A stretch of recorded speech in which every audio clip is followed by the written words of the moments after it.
আসসালামু আলাইকুম সুপ্রিয় শিক্ষার্থীবৃন্দ, কেমন আছো তোমরা? তোমাদের সাথে আজকে আমাদের জাতীয় বিশ্ববিদ্যালয় সহ অন্যান্য যে বিশ্ববিদ্যালয়ে মৌলিক অংশ আছে সেই মৌলিক অংশের জন্য এ টু জেড আদ্যপান্ত আজকে আলোচনা করব। কিভাবে তুমি মৌলিক বিষয়গুলি পড়বে, জাতীয় বিশ্ববিদ্যালয়ের জন্য মৌলিক বিষয়গুলি কোথা থেকে কোশ্চেনগুলো হয়, কিভাবে কোশ্চেন হয় এবং কেন তুমি পারবা কি পারবা না, কতটা ইজি কিংবা কতটা হার্ড, এ টু জেড নিয়ে আমরা কথা বলবো আজকে। আজকে আমরা পুরো সময়টা জুড়ে তোমাদের সাথে থাকবো। আমি আছি তোমাদের সাথে মোহাম্মদ দিদার হোসেন, আজকে জয়কলি প্রকাশনী থেকে। সুতরাং তোমরা একটু কষ্ট করে দ্রুত জয়েন হয়ে যাও এবং কষ্ট করে একটু ফ্রেন্ডদেরকে জানিয়ে দাও যে আমাকে ঠিকঠাক শুনতে পাচ্ছ কিনা, তা অবশ্যই জানাবো এবং ফ্রেন্ডদেরকে মেনশন করে দাও যে দিদার ভাই ক্লাসে চলে আসছে। ওকে, আমি দেখি কে কোথা থেকে আজকে ক্লাসে জয়েন হয়েছো। ভাইকে একটু কমেন্টস করে জানাও কে কোথা থেকে আজকে ক্লাসটিতে জয়েন হয়েছে। ওকে ওকে, তোমাদের সাথে আমি আছি। চলো চলো চলো দেখি কি অবস্থা তোমাদের। ওকে, আচ্ছা, অনেকেই যুক্ত হয়ে যাচ্ছ, ঠিক আছে। ওকে, আমাদের সাথে অনেকেই তোমরা আসছো। একটু ভাইয়াকে ঠিকঠাক শুনতে পাচ্ছ কিনা তা অবশ্যই জানাবা। তৃষ্ণা ইসলাম, আসসালামু আলাইকুম স্যার। ওয়ালাইকুম আসসালাম, কি অবস্থা তোমাদের?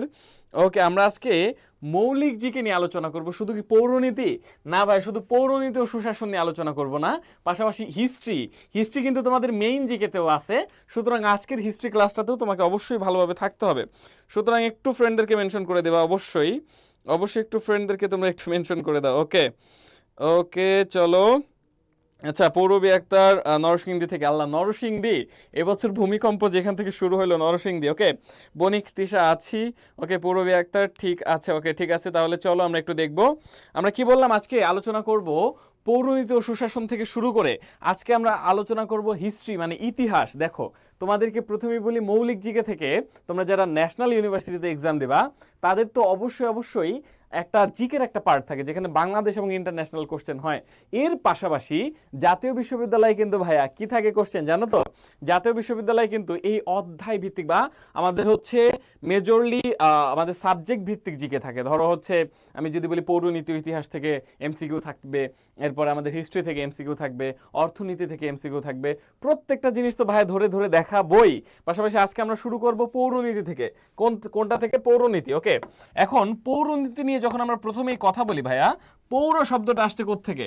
পৌরর সাথে বর্তমানে তোমরা পরিচিত হবে একটা টপিক, সেটা হচ্ছে পুর। সেটার নাম কি? পুর। পুর পুর শুনছো না? অনেক জায়গায় কিন্তু পুর আছে। ধরো ধরো আমার বাসা হচ্ছে ফরিদপুর। কোথায়?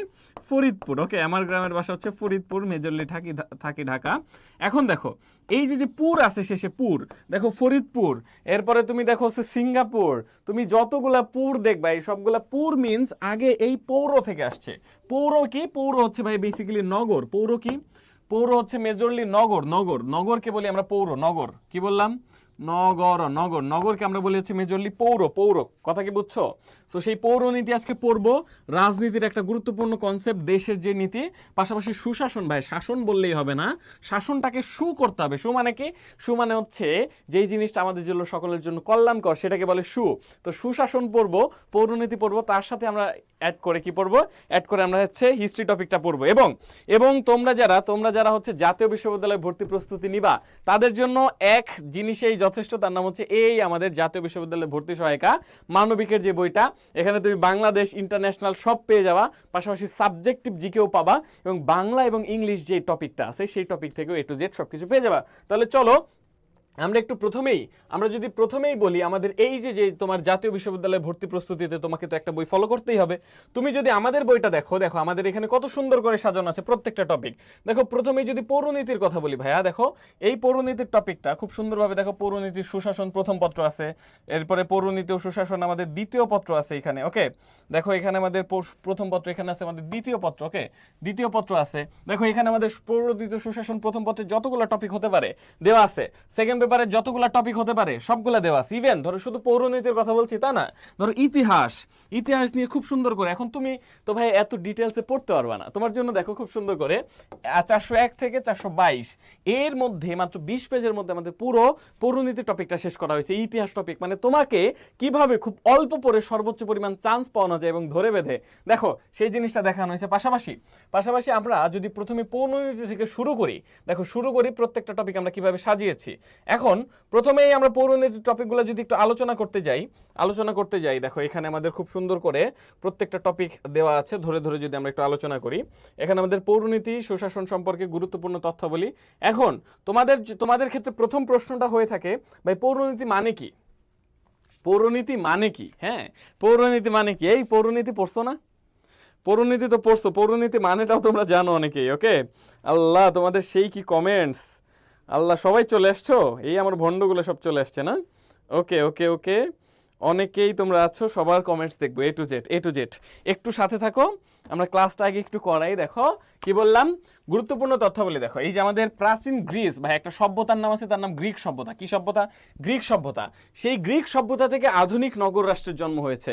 সেইখানে নগর রাষ্ট্র ছিল, নগর রাষ্ট্র থেকে আস্তে আস্তে সেই গ্রিকে কে ছিল? সক্রেটিস, ছিল প্লেটো, ছিল অ্যারিস্টটল। এই তিনজন যে মানুষ, বা এই তিনজন মানুষ থেকে আস্তে আস্তে কি দেখা যাচ্ছে? আস্তে আস্তে সভ্যতার যে আবির্ভাব, এবং আমাদের যে গণতন্ত্র বলি, অথবা আমাদের এই যে দেশ ভিত্তিক যে রাজনীতি, এই নগর ভিত্তিক রাজনীতি, সেটা আসছে এবং গ্রিস থেকে আসছে।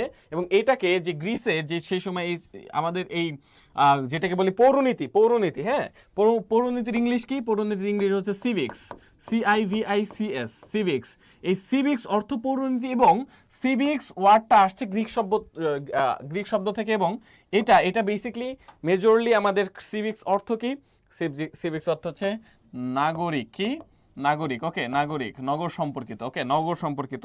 সো এ টু জেড আমরা একটু দেখবো এখানে খুব সুন্দরভাবে, এবং কোশ্চেন আসে কোন জায়গা থেকে।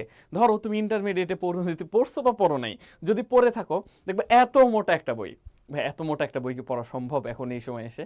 পুরোটা তো তুমি পড়ছোই, তার মানে এই সময় পড়ার পর তোমার দরকার হচ্ছে শুধু ইম্পর্টেন্ট টপিকগুলো আবার রিকল করা। সো সেই ইম্পর্টেন্ট টপিকগুলো একটু দেখি।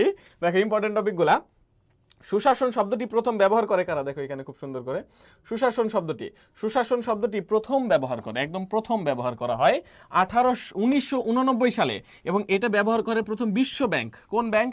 বিশ্ব ব্যাংকের এক সমীক্ষায় বলে সুশাসন। ভাই সুশাসন কি? সুশাসন হচ্ছে আইনের শাসন, আইনের সুষম শাসন, সেটাকে বলে সুশাসন। হ্যাঁ, আইনের ভালো শাসন, নাগরিকদের পক্ষের শাসন, সেটাকে বলে সুশাসন। ওকে, তো এই বিশ্ব ব্যাংক যখন বলে, এই সুশাসনের উপাদান হচ্ছে চারটা। কয়টা? চারটা। বিশ্ব ব্যাংক বলে সুশাসনের উপাদান চারটা। সেই চারটা উপাদান থেকে শুরু করে, এবং পরবর্তীতে এটা তো বিশ্ব ব্যাংক প্রথম দিল, প্রথম দেয় কে? প্রথম দেয় বিশ্ব ব্যাংক, এবং সেকেন্ড।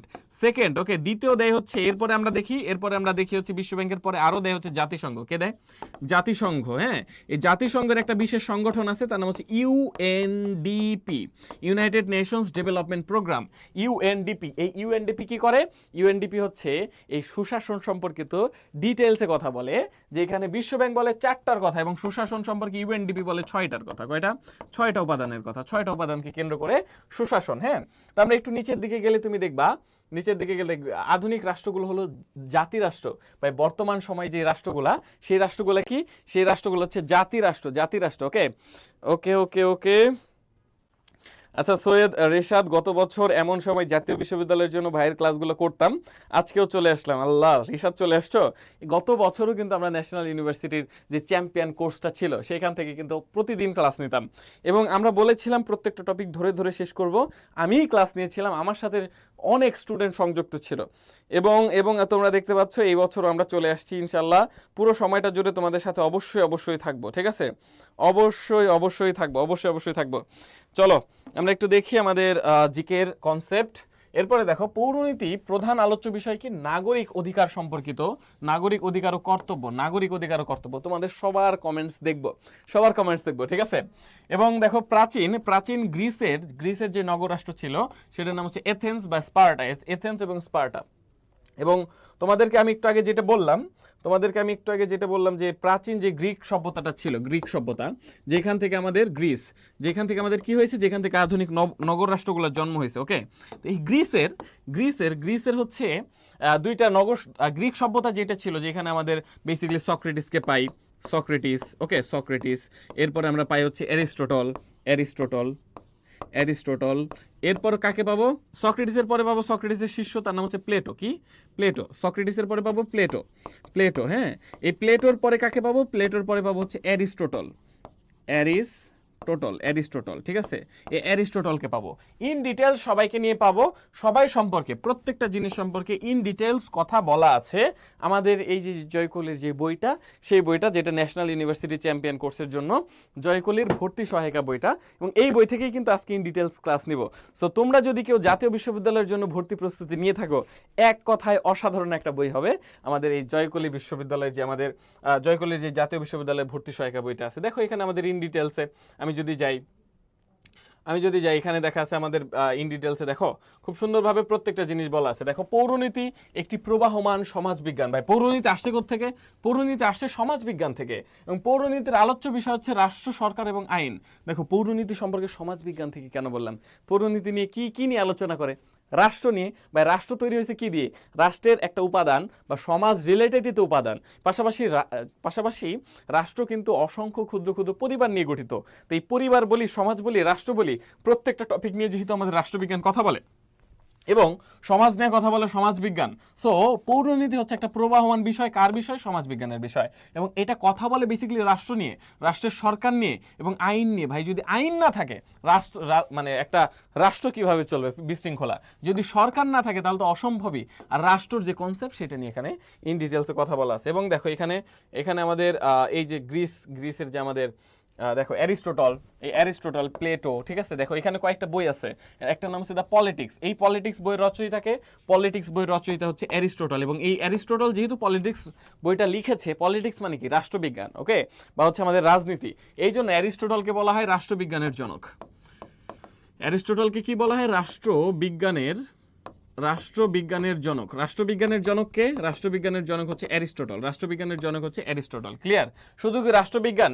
সে রাষ্ট্রবিজ্ঞান, পাশাপাশি সে হচ্ছে আমরা বলি প্রাণীবিদ্যা, সে প্রাণীবিজ্ঞান, পাশাপাশি রাষ্ট্রবিজ্ঞান, প্রাণীবিদ্যা এবং তিনি এর পাশাপাশি হচ্ছে যুক্তিবিদ্যারও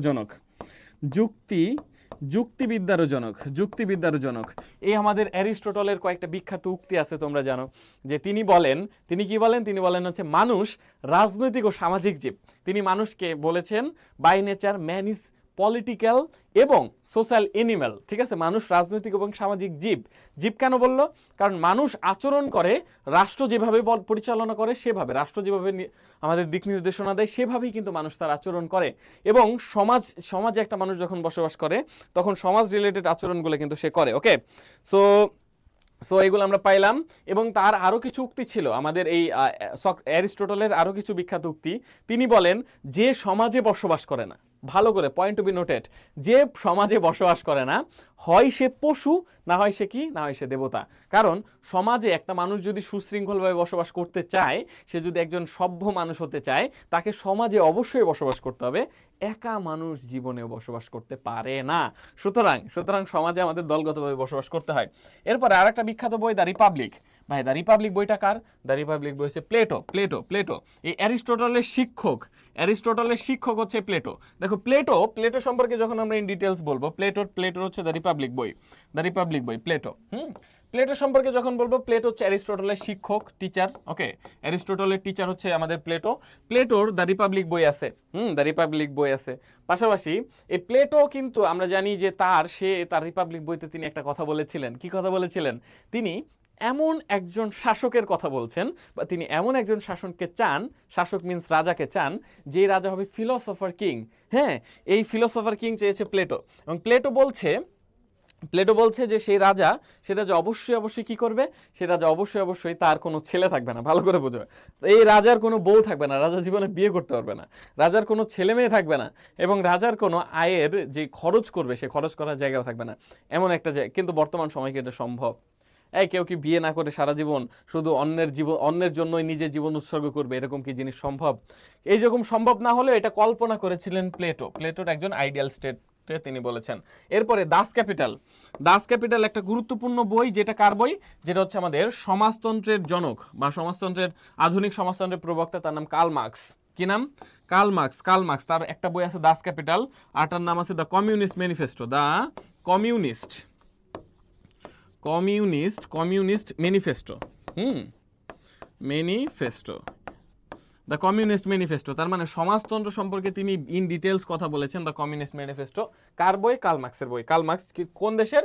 তিনি হচ্ছে জার্মানির। ওকে ওকে, পাশাপাশি এখানে আমাদের ইন ডিটেলস অনেক কিছু দেওয়া ছিল, সো সেগুলো আমরা আস্তে আস্তে দেখবো, কোনো সমস্যা নেই, কোনো সমস্যা নেই। এবং আমাদের পরবর্তীতে দেখো প্রত্যেকটা আমাদের এই বইতে দেখো খুব সুন্দর করে প্রথমে তথ্যাবলী আলোচনা করা আছে, এরপরে আমাদের এই এমসিকিউ গুলা দেওয়া আছে, খুব সুন্দর করে এমসিকিউ গুলা দেওয়া আছে। হ্যাঁ, এমসিকিউ গুলা দেওয়া আছে। এমসিকিউ এর পরে আমাদের এগুলো তো বিগত সালের এমসিকিউ, যেগুলো আমাদের ন্যাশনাল ইউনিভার্সিটিতে আসছে। পাশাপাশি যেসব কোশ্চেন আসতে পারে সেগুলো টপ ইম্পর্টেন্ট গুলাও দেওয়া আছে, এবং সবগুলো এখানে খুব সুন্দরভাবে দেওয়া আছে। এরপরে একটা কনসেপ্ট আছে আমাদের সুশাসন। ভাই সুশাসন সম্পর্কে তো একটু আগেই বলছি। সুশাসন কি? সুশাসন হচ্ছে ভালো শাসন বা আইনের শাসন। কিসের শাসন?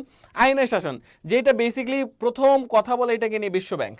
কি ব্যাংক? বিশ্ব ব্যাংক। ওকে, বিশ্ব ব্যাংক যেটা হচ্ছে আমাদের ব্রেটন উডস সংগঠন একটা বিশ্ব ব্যাংক। ওকে, তো এই বিশ্ব ব্যাংক প্রথম কথা বলেছে আমাদের এই সুশাসন নিয়ে। সুশাসন, হ্যাঁ সুশাসন। তিনি সুশাসন সম্পর্কে তিনি কয়টা খণ্ড দেয়? তিনি বলে 4টা। তিনি বলেন সুশাসনের উপাদান হবে 4টা। এর পরবর্তীতে আমরা দেখি সুশাসন সম্পর্কিত আমাদের হচ্ছে এদিকে আমরা যদি আসি, আমাদের জাতিসংঘ সুশাসন সম্পর্কে কথা বলে, এবং জাতিসংঘের যে অঙ্গ সংগঠন তার নাম হচ্ছে ইউএনডিপি বলে সুশাসন সম্পর্কিত কি কি জিনিস আমাদের থাকতে পারে। ওকে ওকে, আচ্ছা সাদিয়া বিনতে বিলাল ভাইয়া, ঠিক আছে, ওকে হ্যাঁ ভাইয়া, ওকে আচ্ছা আচ্ছা। এরপরে আমাদের হচ্ছে ইসরাত জাহান আসো, এরপরে হচ্ছে সৈয়দ রেশাদ, বনিক তিশা, এরপরে হচ্ছে আমাদের শিমু জাহান। ওকে, এরপরে হচ্ছে তোমাদের আবু সাইদ আহমেদ আসো, এরপর হচ্ছে আরোহী বিনতে, এরপর সাদিয়া বিনতে বেলাল।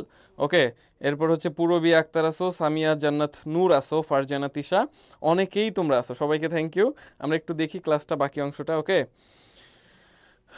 ওকে ওকে ওকে, আমরা একটু কথা বলি আমাদের ক্লাস নিয়ে, চলো। এবং আমি আবারও বলতেছি পুরো ক্লাসটা ভাইয়া, পুরো ক্লাসটা দেখো। আমাদের এই জয়কলির যে জিকে বইটা আছে, আমাদের জয়কলির যেই আমাদের ন্যাশনাল ইউনিভার্সিটির যেই কোর্সটা আছে, বইটা আছে, বইটার নাম হচ্ছে জাতীয় বিশ্ববিদ্যালয় ভর্তি সহায়িকা। এবং আমাদের যে একটা মৌলিক জিকে বই আছে ভাই, প্রত্যেকটা ইউনিভার্সিটির জন্য তো মৌলিক জিকে দরকার পড়ে। তুমি জাতীয় বিশ্ববিদ্যালয়ে ভর্তি পরীক্ষা দাও, লাগবে। তুমি ঢাকা ইউনিভার্সিটিতে দাও, লাগবে। রাজশাহীতে দাও, লাগবে। তুমি গুচ্ছে দাও, অবশ্যই লাগবে। এই মৌলিক জিকেটা কিন্তু মাস্ট। সুতরাং তোমার জন্য মৌলিক জিকেও হতে পারে, পাশাপাশি জাতীয় বিশ্ববিদ্যালয়ে যেহেতু পরীক্ষা কয়েকদিন পরে, পরীক্ষা নিয়ে একটু যেটা আমরা কথা বলবো অবশ্যই একটু পরে, সো সময় ধরে আমাদের সাথে থাকতে হবে। পাশাপাশি আমরা কথা বলতেছিলাম এই সুশাসন সম্পর্কিত A to Z, খুব সুন্দরভাবে দেখো, খুব সুন্দরভাবে তুমি বুঝবা না এমন কিছু নেই এখানে, সব প্রত্যেকটা জিনিস তোমার বোঝার মতো করে এখানে দেওয়া আছে। পাশাপাশি এরপরে দেখো সম্ভাব্য কিছু এমসিকিউ দেওয়া আছে। এরপর মূল্যবোধ, আইন সাম্য, এবং হচ্ছে আমাদের মূল্যবোধ, আইন, স্বাধীনতা ও সাম্য, কাহিনীটা এখানে আছে। এখানে একটা টপিক তুমি পাবা মূল্যবোধ। এই মূল্যবোধের সাথে তোমরা একটা টপিককে মিলাই ফেলো, তার নাম হচ্ছে নৈতিকতা। নৈতিকতা এবং মূল্যবোধ কিন্তু আলাদা। ঠিক আছে? এটাকে আমরা ইসলাম ধর্মে এটাকে বলি ইমান, আর এটাকে বলি আমল। এটাকে ইমান এবং আমল কেন বললাম? কারণ মূল্যবোধ, ধরো আমাদের যে কোনো একটা জিনিস ভালো নাকি খারাপ, যে কোনো একটা কাজ ভালো কি খারাপ, এইটা ডিসিশন নেওয়া। ওকে, এটা জাস্ট ভাবা যে এইটা ভালো এবং এটা খারাপ, এটা পার্থক্য করার নাম হচ্ছে মূল্যবোধ। পার্থক্য করার নাম কি? মূল্যবোধ, যেটাকে আমরা বলি ভ্যালুজ। কি বলি? ভ্যালুজ। ওকে, ভ্যালুজ। এবং নৈতিকতা কি? সেই অনুযায়ী আমল। তার মানে হচ্ছে ভালোটা গ্রহণ করব এবং খারাপটা বর্জন করব।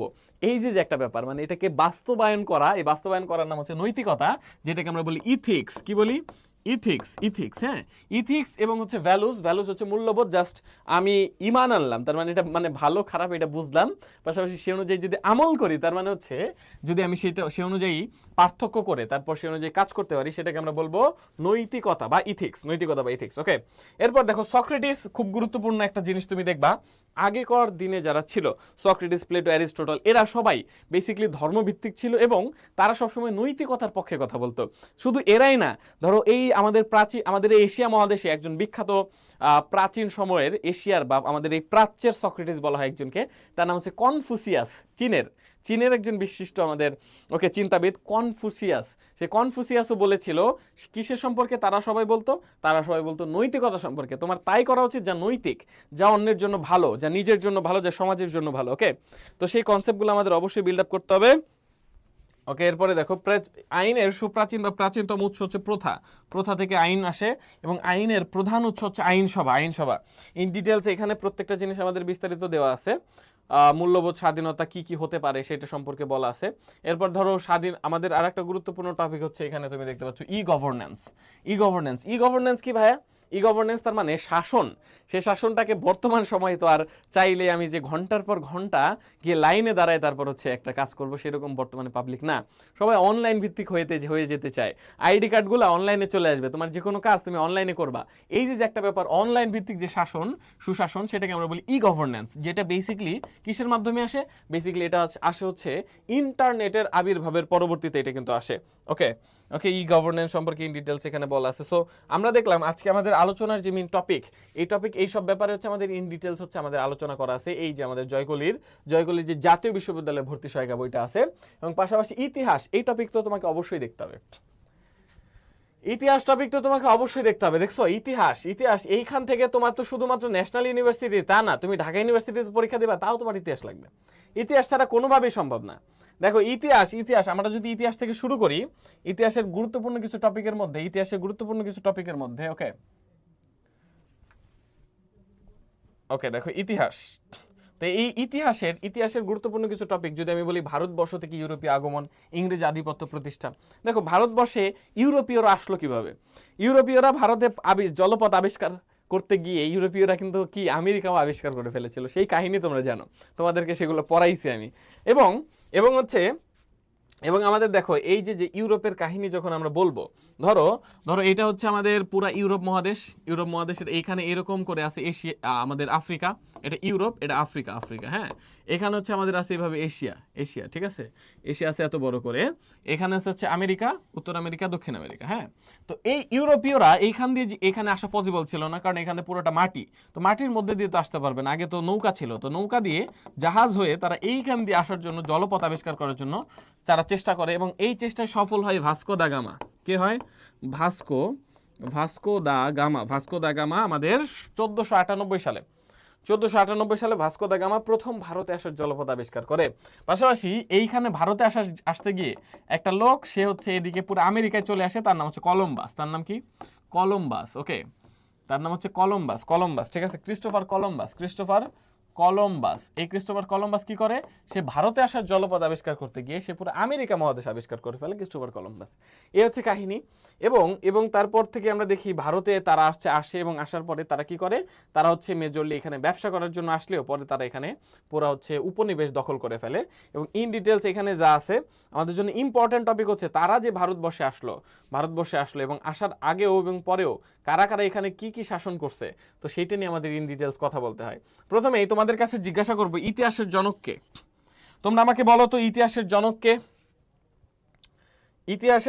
ওকে বলো ইতিহাসের জনককে? ইতিহাসের জনক তোমাদের এটা জানা উচিত। ইতিহাসের জনককে? ইতিহাসের জনক হচ্ছে, অনেকেই তোমরা উত্তর করবে, আমি দেখি কেউ কি উত্তর করো ইতিহাসের জনক সম্পর্কে, আমরা ইন ডিটেলস দেখব। ওকে, আল্লাহ সাদি বিনতে বেলাল ভাইয়া থাক গেলাম, কমেন্ট দেখে না, কিছু দেখে না, এখন থেকে দেখবো, সমস্যা নেই। আচ্ছা, এক্সামের আগেই সবকিছু দিয়ে দিব, কোনো সমস্যা নেই। ওকে ওকে ওকে, আচ্ছা, সবগুলা দেখছো কতগুলা ভণ্ড আমার কিছু ভণ্ড স্টুডেন্ট আছে, তারা এখানে চলে আসছে। ওকে, এরপর আমরা দেখবো, তোমরা একটু কষ্ট করে কমেন্ট করো তো, আমাদের ইতিহাসের জনক কি? ইতিহাসের জনক বলো। এই যে আমরা পেয়ে গেছি, ইসরাত জাহান আমাদের বলছে হেরোডোটাস, আমাদের হচ্ছে সুমাইয়া জাহান, এরপর আমাদের রসনারা, এরপর প্রভা। ওকে, প্রভা ইসলাম, সবাইকে থ্যাংক ইউ। ইতিহাসের জনক হচ্ছে হেরোডোটাস, এইটা তোমরা জানো, হেরোডোটাস, ঠিক আছে, হেরোডোটাস। বলো তো আধুনিক ইতিহাস বা বৈজ্ঞানিক ইতিহাসের জনককে? বৈজ্ঞানিক ইতিহাস বা আধুনিক ইতিহাসের জনককে বলো? আধুনিক ইতিহাসের জনককে বলো? আধুনিক ইতিহাসের জনক বলো। তোমাদের একটু কমেন্টস দেখবো আজকে, বলো তো, বলো। আধুনিক ইতিহাসের জনক ওকে, এবং বৈজ্ঞানিক ইতিহাসের জনক, বৈজ্ঞানিক এবং আধুনিক দুইটা আলাদা, দুইটা কিন্তু আলাদা। ইতিহাসের জনক আমাদের হেরোডোটাস, ঠিক আছে। আধুনিক ইতিহাসের জনক একজন, আবার বৈজ্ঞানিক ইতিহাসের জনক আর একজন। কাহিনী বুঝছো? এক এক দিকে এক একজন। হ্যাঁ, ওকে। দেখো, বৈজ্ঞানিক ইতিহাসের জনক হচ্ছে লিওপোল্ড, লিওপোল্ড, তারপর বলো তো, লিওপোল্ড ফন র্যাঙ্কে, র্যাঙ্কে। কিন্তু বৈজ্ঞানিক ইতিহাসের জনক, বৈজ্ঞানিক ইতিহাসের জনক এইগুলো নিয়েই তোমরা বেশি প্যারাই পড়ো। বৈজ্ঞানিক ইতিহাসের জনক এইগুলো নিয়েই প্যারা পড়ো, ঠিক আছে, এইগুলো নিয়েই প্যারাই পড়ো। তাসনিম আক্তার, ঠিক আছে, ওকে। অনেকেই অনেকেই অনেকেই অনেকেই উত্তর করছো। বলো তো, বলো তো সাদিয়া মেহেদি বেলাল। আচ্ছা, পিডিএফ টিডিএফ নিয়ে কথা বলবো, সমস্যা নাই। ওকে, ওকে। দেখো, আধুনিক ইতিহাসের জনককে, আধুনিক ইতিহাসের জনক হচ্ছে এই ব্যক্তি, তার নাম হচ্ছে থুকিডাইডিস, থুকিডাইডিস। হ্যাঁ, আধুনিক ইতিহাসের জনক হচ্ছে আমাদের বৈজ্ঞানিক ইতিহাসের জনক, বৈজ্ঞানিক ইতিহাসের জনক হচ্ছে থুকিডাইডিস। আধুনিক ইতিহাসের জনক হচ্ছে আমাদের লিওপোল্ড ফন র্যাঙ্কে, লিওপোল্ড ফন র্যাঙ্কে, ঠিক আছে। ওকে, ওকে, ওকে। আচ্ছা, ইতিহাসের জনক এটাই জানি না, বাকিগুলো কেমনে জানবো? সুতরাং এগুলা জানতে হবে, এগুলো তো কোশ্চেন হবে, এগুলো কোশ্চেন হলে এগুলো জানতে হবে না? এগুলো তো অবশ্যই জানতে হবে। দেখো, এক এক দিকে এক একজন। হ্যাঁ, ওকে, ওকে। আমরা বলি এখানে দেখো, ইন ডিটেলস, ইন ডিটেলস দেখো, এখানে খুব সুন্দর করে আমাদের দেওয়া আছে, খুব সুন্দর করে এখানে দেওয়া আছে হচ্ছে সেই আমাদের কোম্পানির ঔপনিবেশিক শাসনামল, তোমরা সম্পর্কে, সেই সম্পর্কে তোমরা ভালো করে জানো। পাশাপাশি ইংরেজি শাসনামল বা ব্রিটিশ শাসনামল। ওকে, সো সেই কাহিনীগুলো ইন ডিটেলস এখানে বলা আছে, এখানে অবশ্যই বলা আছে। সেগুলো আমাদের বইতে খুব সুন্দর করে, পাকিস্তানি শাসনামল, সেই যে আমাদের 1947 থেকে শুরু করে 1971 পর্যন্ত ইন ডিটেলস তো আমাদের দেওয়া আছেই।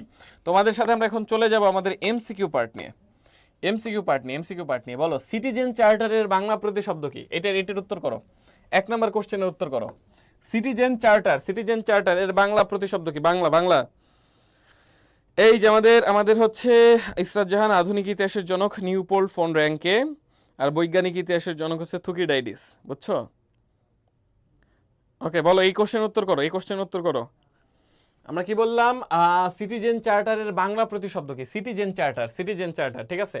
এবং এই বছর এগুলো কিন্তু আসতে পারে, কারণ এই বছরের সাথে কিন্তু এগুলো বেশ রিলেটেড, বেশ রিলেটেড, ঠিক আছে। বাংলাদেশে বর্তমানে সেই জাতীয় ঐক্যমত্য কমিশন শুরু হয়ে গেছে, পাশাপাশি জুলাই সনদ হয়েছে যে চার্টারগুলা, সো এইগুলো তো অবশ্যই পেতে পারো। আমরা এমসিকিউ প্র্যাকটিসে চলে যাই। 1 নম্বর কোশ্চেনের উত্তর কি হতে পারে? বলো, 1 নম্বর কোশ্চেনের উত্তর কি হতে পারে? বলো। আচ্ছা, মরা মানুষের জীবনী পড়তে পড়তে জীবিত মানুষের, আচ্ছা জীবিত মানুষই আধা মরা হয়ে গেছে নাকি? এটার নাম হচ্ছে ইতিহাস। হাই রে, সবগুলা ফাঁকিবাজ। সাদিয়া আফরিন বলছো 1-এর খ, এরপরে হচ্ছে তার তুবা রয়, এরপরে এস জে হ্যাপি, এরপরে হচ্ছে আখি ইসলাম। অনেকেই অনেক উত্তর করতেছো কি? সিটিজেন চার্টার, চার্টার, চার্টার মানে কি ভাই? চার্টার মানে হচ্ছে, চার্টার মানে কি? সিটিজেন এবং চার্টার। হ্যাঁ, দেখো কাহিনী বুঝো। সিটিজেন, সিটিজেন অর্থ হচ্ছে নাগরিক, সিটিজেন অর্থ কি? নাগরিক, নাগরিক, নগর সম্পর্কিত নাগরিক। এবং চার্টার মানে হচ্ছে সনদ, চার্টার মানে কি? চার্টার মানে হচ্ছে সনদ, সনদ। তার মানে এটার উত্তর কি হবে? এটার উত্তর কি হবে বলো? সিটিজেন চার্টার অর্থ কি তাহলে? সিটিজেন চার্টার অর্থ হচ্ছে আমাদের এই নাগরিক সনদ। কি হবে? নাগরিক সনদ, নাগরিক সনদ, নাগরিক সনদ, বুঝছো? নাগরিক সনদ, নাগরিক সনদ হচ্ছে আমাদের সিটিজেন চার্টারের বাংলা, সিটিজেন চার্টারের বাংলা নাগরিক সনদ। হ্যাঁ, ওকে, ওকে। আমাদের এই অধিকারের ইংরেজি হচ্ছে কি? অধিকারের ইংরেজি হচ্ছে রাইটস। আমাদের চুক্তি হচ্ছে আমাদের ট্রিটি, চুক্তিকে বলা হয় ট্রিটি, কেমন? ওকে, এরপর দেখো 2 নম্বর, পৌরনীতি, পৌরনীতির ইংরেজি প্রতিশব্দ কি? পৌরনীতির ইংরেজি প্রতিশব্দ কি? পৌরনীতির, এটা অনেকে ভুল করতে পারো, বলো। আচ্ছা, ইউনিভার্সাল জিকে। আচ্ছা আচ্ছা, স্যার পড়তে ইচ্ছা করে না, কি করা যায়? স্যার আপনি যদি পড়তে ইচ্ছা না করে, মৃদুল স্যার, ঠিক আছে, আপনার কি করা যায়? আপনি যা করার করে ফেলছেন, আপনাকে আর ইন ডিটেলসে বললাম না, ক্লাস তো, সো ইন ডিটেলস আর বললাম না। পড়তে ইচ্ছা না করলে ভালো করে পড়বেন, হ্যাঁ, তাইলে দেখবেন পড়া হচ্ছে, ঠিক আছে। এরপরে আমাদের সাথে আছো, ওকে, কাশ্মীর ইসলাম, রুহান আছো, এরপর হচ্ছে মুরসালিন, আতিয়া, এরপর হচ্ছে সাদিয়া বিনতে বেলাল, আশরাফুল ইসলাম, রোশনি আরা, ইসরাত জাহান। ওকে, এরপরে আশরাফুল ইসলাম, এরপরে হচ্ছে হ্যাপি আছো সাদিয়া বিনতে বেলাল, ওকে তুবা রয়, এরপরে সাদিয়া আফরিন, সবাইকে থ্যাংক ইউ। এটার উত্তর কি হবে? দুইয়ের উত্তর সবাই বলছো ঘ। দেখো এই সিভিক্স দেখে কিন্তু কোনোভাবে গলে যাওয়া যাবে না। এখানে অনেক কিছু থাকবে, যারা হচ্ছে মেকআপ টেকআপ করে আসবে, হ্যাঁ ধরো হচ্ছে ফেয়ার অ্যান্ড লাভলি পরে আসবে, অনেকেই অনেক কিছু মেখে আসবে, ঠিক আছে, তাদেরকে দেখে কোনোভাবেই গলে যাওয়ার কোনো সুযোগ নেই। কারণ অরিজিনাল দেখো অ্যাডমিশনগুলো এরকমই হয়। এখানে সিবিস দেখেই মনে হতে পারে তুমি আল্লাহ সিবিস দেখে তোমার মনে হতে পারে এইটাই তোমার উত্তর হবে, সিবিস একদম খুব সুন্দরভাবে রিলেভেন্ট, কিন্তু এটা উত্তর হবে না। এটা যখন উত্তর করে আসবে বাসায় এসে দেখবে একদম অবস্থা খারাপ। কেন? কারণ তোমাকে তারা ধোঁকা দিয়েছে। হ্যাঁ, তোমাকে তারা ধোঁকা দিয়েছে। এই বর্তমান সময়ে হচ্ছে যে বলে না, বিয়ে বিয়ে করার সময় বউ দেখতে গিয়ে কি করবা, বউ দেখতে গিয়ে মেকআপের উপর দিয়ে দেখো না, ঠিক আছে, মুখ ধুয়ে এনে দেখো। তো এই মেকআপের উপর দিয়ে দেখলে এই সিভিক্স দেখে তোমার মনে সঠিক মনে হতে পারে, কিন্তু আসলে কি, আসলে হচ্ছে এই সিভিক্স নট সিভিস, ইটস সিভিক্স। এবং পলিস মানে কি? পলিস মানে হচ্ছে নগর রাষ্ট্র। পলিস মানে কি? পলিস মানে হচ্ছে নগর রাষ্ট্র, ঠিক আছে। ওকে, তার মানে এটার উত্তর কি? এটার উত্তর হচ্ছে সিভিক্স, ঠিক আছে, এটার উত্তর হচ্ছে সিভিক্স। চলো এরপর 3 নাম্বার কোশ্চেন। এই যে সিভিক্স পেয়ে গেলাম, সিভিক্স শব্দের অর্থ কি? সিভিক্স শব্দের অর্থ কি? ওকে, সিভিক্স শব্দের অর্থ কি? সিভিক্স, এই যে খুশবু উত্তর করে দিয়েছো, মোরসালিন আহমেদ আছো, সোহাগ, এরপরে হচ্ছে মোরসালিন আহমেদ, এরপরে হচ্ছে তোমরা অনেকেই আছো, আচ্ছা আখি ইসলাম আছো, সবাইকে থ্যাংক ইউ। দেখো এটার উত্তর কি হবে? এটার উত্তর কি হবে? কি বললাম? সিভিক্স শব্দের অর্থ কি? সিভিক্স শব্দের অর্থ কি? এটা কি নগরকে একটু আগে বলছি পলিস, নগরকে বলছি পলিস। এবং প্রাচীন গ্রিসের যে রাষ্ট্রগুলো ছিল সেগুলোকে আমরা বললাম নগর রাষ্ট্র। আর নাগরিকতা নগর সম্পর্কিত যা আছে সেগুলোকে বলে নাগরিকতা, সিভিটাস। আর হচ্ছে এই সিভিক্স মানে কি? সিভিক্স মানে হচ্ছে নাগরিক। কি বললাম? নাগরিক। এটা একদম প্রথমে যখন আমাদের লেকচারটা শুরু হয়, জয়কলির যে লেকচারটা শুরু হয় ন্যাশনাল ইউনিভার্সিটির এই চ্যাম্পিয়ন কোর্সের, আমাদের হচ্ছে এই যে দেখছো, এই যে আমাদের যে বইটা আছে তার নাম হচ্ছে জাতীয় বিশ্ববিদ্যালয়ে ভর্তি সহায়িকা মানবিকের এই বইটা। এই একটা বই তোমার মানবিকের জাতীয় বিশ্ববিদ্যালয়ের জন্য A to Z কভার করে দিবে খুব ইজিলি। ওকে, এরপরে আমরা দেখবো হচ্ছে, দেখো 4 নম্বর কোশ্চেন, সুশাসনের ধারণাটি উদ্ভাবন কোনটি, অথবা সুশাসনের ধারণা সর্বপ্রথম দেয় কোন প্রতিষ্ঠান? এটা তোমার পারা উচিত। এই যে কমনওয়েলথ কি? আমি ইন ডিটেইলস এগুলো সম্পর্কে বলতেছি, তুমি উত্তর করো। কমনওয়েলথ কি? কমনওয়েলথ হচ্ছে যে যারা ব্রিটিশ উপনিবেশ ছিল, সেই ব্রিটিশ উপনিবেশ থেকে স্বাধীন হওয়া দেশগুলোর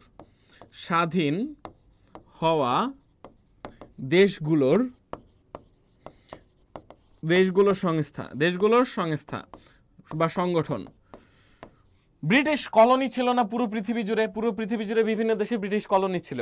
সেই ব্রিটিশ কলোনি থেকে বাংলাদেশ যেরকম একসময় স্বাধীন হয়েছে, ভারত স্বাধীন হয়েছে, পাকিস্তান স্বাধীন হয়েছে, অনেকগুলা দেশ, আমেরিকাও স্বাধীন হয়েছে। তো এই ব্রিটিশ কলোনি যে যারা ছিল তারা কি করলো?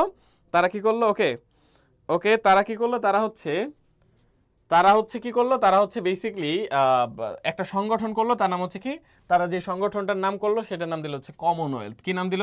কমনওয়েলথ। আর এই বিশ্ব ব্যাংক পুরো পৃথিবীর মুদ্রা ব্যবস্থা সহ আনুষঙ্গিক কার্যক্রম নিয়ন্ত্রণ করার জন্য একটা প্রতিষ্ঠান বিশ্ব ব্যাংক। এটা প্রতিষ্ঠিত হয় 1944 সালে এবং যেই সংগঠন তাকে বলে ব্রেটন উডস সম্মেলনের মাধ্যমে। নিরাপত্তা পরিষদ জাতিসংঘের, এশিয়া উন্নয়ন ব্যাংকও না, ADB ও না, এটা হবে বিশ্ব ব্যাংক। কি হবে? বিশ্ব ব্যাংক। এই প্রশ্নের উত্তর কি হবে? এই প্রশ্নের উত্তর হবে ভাই বিশ্ব ব্যাংক প্রথম এই সুশাসন সম্পর্কিত ধারণা দেয় এবং বিশ্ব ব্যাংক বলে সুশাসনের উপাদান হবে 4টি। কয়টি উপাদান হবে? 4টি উপাদান হবে, এটা বলে বিশ্ব ব্যাংক। কে বলে? বিশ্ব ব্যাংক। ওকে, এরপর 5 নাম্বার দেখো, কোনটি সুশাসনের অন্যতম উপাদান? সুশাসনের অন্যতম উপাদান মানে সবথেকে গুরুত্বপূর্ণ উপাদান কোনটা? ওকে, আচ্ছা, অনেকেই তোমরা আছো, আশিকুর রহমান আপন, এরপরে সাদিয়া বিনতে বেলাল, ইসরাত জাহান, তৃষ্ণা, মোরসালিন আহমেদ, এরপরে হচ্ছে আশরাফুল ভাই। আর ইউ এবং সিইউ তে কি আসবে না? অবশ্যই আসবে। প্রত্যেকটা ইউনিভার্সিটির জন্য আমাদের মৌলিক জিকে থেকে কিন্তু কোশ্চেন হয়।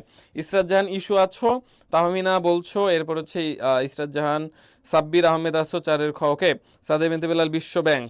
এরপর রশনিয়ারা উত্তর করেছিল, সাদিয়া বিনতে বেলাল, জেরিন নাহার জেবা, এরপর হচ্ছে মোরসালিন আহমেদ, এরপরে হচ্ছে ওকে কামিয়াব ইসলাম রুহান। এরপর তোমরা অনেকে উত্তর করছো 5-এর বলছো, একজনে বলছো ডি, একজন বলছে এ। আসলে কোনটা হবে? দেখো একটা দেশ যখন ভালোভাবে পরিচালিত হতে চায় তখন সেখানে সব থেকে গুরুত্বপূর্ণ যেই জিনিসটা সেটা হচ্ছে আইনের শাসন। কিসের শাসন? আইনের শাসন। ভাই শাসনটা যদি আইনের বিরুদ্ধে যায়, শাসনটা যদি আইন ছাড়া বেআইনি শাসন হয়, তাহলে ওই দেশ কখনোই সুশাসন কায়েম করতে পারে না। এই জন্য সুশাসনের একটা গুরুত্বপূর্ণ টপিক হচ্ছে বা গুরুত্বপূর্ণ উপাদান হচ্ছে কি? উপাদান হচ্ছে আইনের শাসন। আইনের শাসন। কিসের শাসন? আইনের শাসন। হ্যাঁ, সব থেকে গুরুত্বপূর্ণ হচ্ছে আইনের শাসন। Clear? Clear. UNDP, UNDP, UNDP, UNDP, UNDP এর পূর্ণরূপ কি? ইউএনডিপি এই সংগঠনটা 1965-এ প্রতিষ্ঠিত। 1965-এ ইউএনডিপি প্রতিষ্ঠিত। এটার পূর্ণরূপ কি একটু জানতে চাই, বলো পূর্ণরূপ কি? ইউএনডিপি, ইউএনডিপি ভাই এগুলো কি সাম্প্রতিক? আচ্ছা আশিকুর রহমান আপন, এগুলো তো সাম্প্রতিক না, এগুলো পৌরনীতির প্রশ্ন। এরপর ইতিহাসে আমরা চলে যাব একটু পরেই। আচ্ছা সাদিয়া বিনতে বেলাল, হাই রে, ক্লাস করো, ক্লাস করো, মনোযোগ দিয়ে ভালো করে ক্লাস করো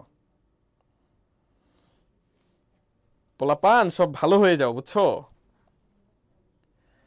আচ্ছা রাজকুমার রাজ, আব্দুর লতিফ আছো, এরপর মুরসালিন আহমেদ, রশনি আড়া, এরপর হচ্ছে তাসনিম আক্তার আছো, তাসনিম আক্তার, ওকে, তাসমিনা আক্তার। দেখো ইউএনডিপি এটা হচ্ছে জাতিসংঘের, এটা কোন কোন জায়গার? এটা হচ্ছে জাতিসংঘের একটা প্রতিষ্ঠান।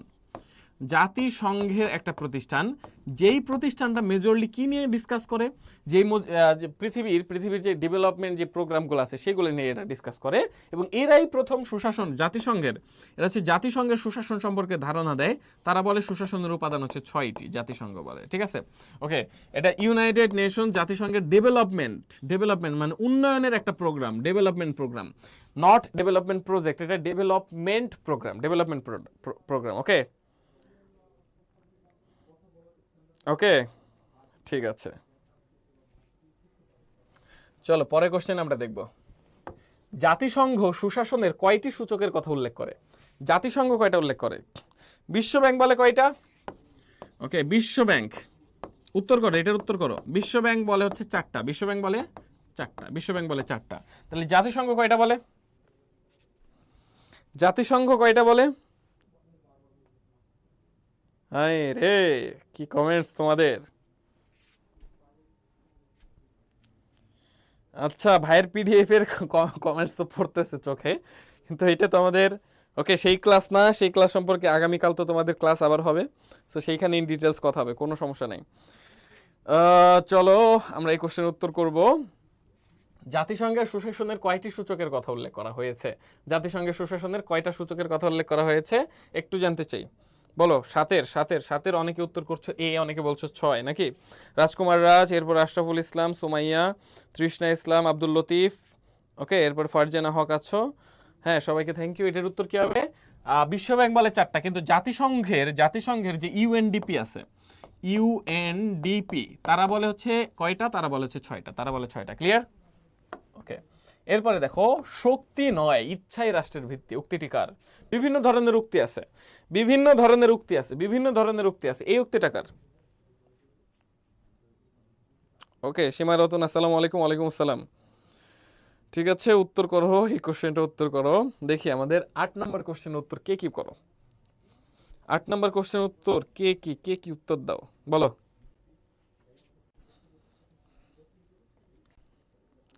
8 নম্বর প্রশ্ন উত্তর জানতে চাই,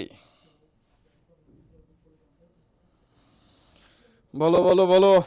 8 নম্বর প্রশ্ন উত্তর কি হবে তোমাদের? কমেন্টস। ওকে ওকে, ইসরাত জাহান, তৃষ্ণা বলছো, সীমারতন কেমন আছেন ভাই? আলহামদুলিল্লাহ ভালো আছি। সাদিয়া আফরিন আছো, আব্দুল লতিফ, আটের ডি বলছো, আটের ডি, সবাই আটের ডি বলতেছে। এখন আমি যদি অন্য কিছু বলি তাহলে দেখা গেছে হচ্ছে আমারে ওরা ফাঁসি দিয়ে দিতে পারে, তাই না? সুতরাং সুতরাং তোমরা যে কোশ্চেন উত্তর করতেছো আমি অন্যটা করতে পারি, বলো। 8 নাম্বার প্রশ্ন উত্তর হবে কি? 8 নাম্বার প্রশ্ন উত্তর হচ্ছে ডি, টি এইচ গ্রিন। সে হচ্ছে কি বলে? শক্তি নয় ইচ্ছাই রাষ্ট্রের ভিত্তি। রাষ্ট্রের ভিত্তি কি? ইচ্ছা। সরকার যদি ইচ্ছা করে রাষ্ট্র ভালোভাবে চলবে, নাহলে চলবে না। শুধু শক্তি দিয়ে চলে না কখনোই রাষ্ট্রের আমাদের ভিত্তি হচ্ছে ইচ্ছা। হ্যাঁ দেখো এইগুলা কোশ্চেন আসছে 2024-25 সেশনে, ইভেন এই বছর আসতে পারে, যেহেতু উক্তি থেকে কোশ্চেন আসছে। এই বছর আমাদের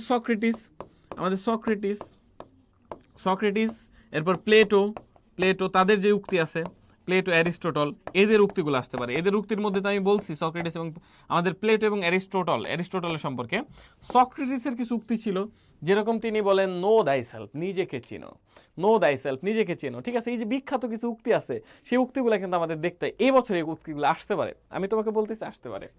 ওকে, এরপরে দেখো আমাদের সংখ্যাগরিষ্ঠের মতের প্রতি শ্রদ্ধা প্রদর্শন হলো কি? সংখ্যাগরিষ্ঠ তার মানে যখন একটা সমাজে অনেক লোকজন থাকে, এদের মধ্যে যারা হচ্ছে মেজরিটি, ধরো বাংলাদেশে অনেক আছে, হ্যাঁ, বাঙালি অবাঙালি অনেকেই আছে, তো এদের মধ্যে বাঙালি যেহেতু মেজরিটি, এই সংখ্যাগরিষ্ঠদের মতের যে প্রাধান্য দেওয়া, সেটাকে কি বলে ভাইয়া? সেটাকে কি বলে? সেটাকে কোন ধরনের মূল্যবোধ বলে? এটা অবশ্যই পলিটিক্যাল মূল্যবোধ। কোন মূল্যবোধ? পলিটিক্যাল মূল্যবোধ। পলিটিক্যাল, ঠিক আছে, সুপার পলিটিক্যাল মূল্যবোধ।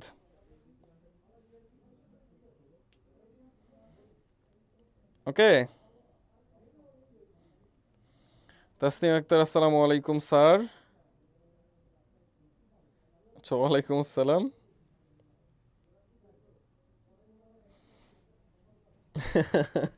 ওকে, চলো, সংখ্যাগরিষ্ঠদের মতের প্রতি শ্রদ্ধা প্রদর্শন হলো রাজনৈতিক মূল্যবোধ।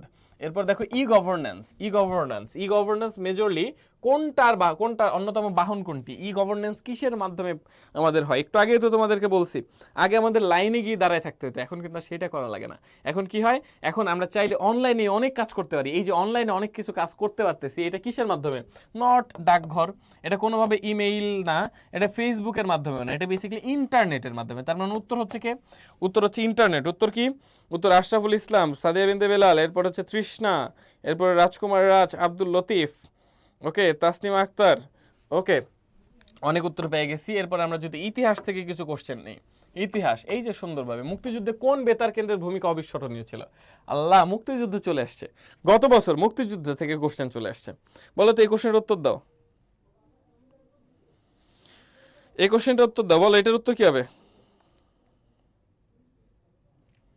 এটার উত্তর দাও, এটার উত্তর দাও। এই যে তোমাদের আতিয়া মাইশা আছো, মুরসালিন আহমেদ, সীমা রতন, রোশনি আরা, এরপর হচ্ছে সুমাইয়া জাহান, তুবা, এরপর হচ্ছে জান্নাতুল ওরিন, এরপর ইস্তাদ জাহান, অনেকেই তোমরা আছো। এটার উত্তর কি হবে? জেরিন নাহার জেবা, ওকে, আর রাজকুমার রাজ, সবাই উত্তর করছো। সাব্বির বলছো সি, সি নাকি? দেখো এটা কি, বাংলাদেশ 1971 সালের মুক্তিযুদ্ধের সময় 25শে মার্চ রাতের পর 26শে মার্চ প্রথম প্রহরে, একদম ফার্স্ট আওয়ার, প্রথম প্রহরে হ্যাঁ, প্রথম প্রহরে বঙ্গবন্ধু শেখ মুজিবুর রহমান, তাকে কি করা হয়? গ্রেপ্তার করা হয়। এবং বাঙালির কি করা হয়? বাঙালিদের আমাদের যেই স্বাধীনতার যেই সনদ বা আমাদের যে স্বাধীনতার ঘোষণা, সেই ঘোষণাপত্র পাঠ করা হয়, স্বাধীনতার ঘোষণা পাঠ করা হয়। কোথা থেকে? স্বাধীনতার ঘোষণা প্রচার করা হয়, হ্যাঁ, স্বাধীনতার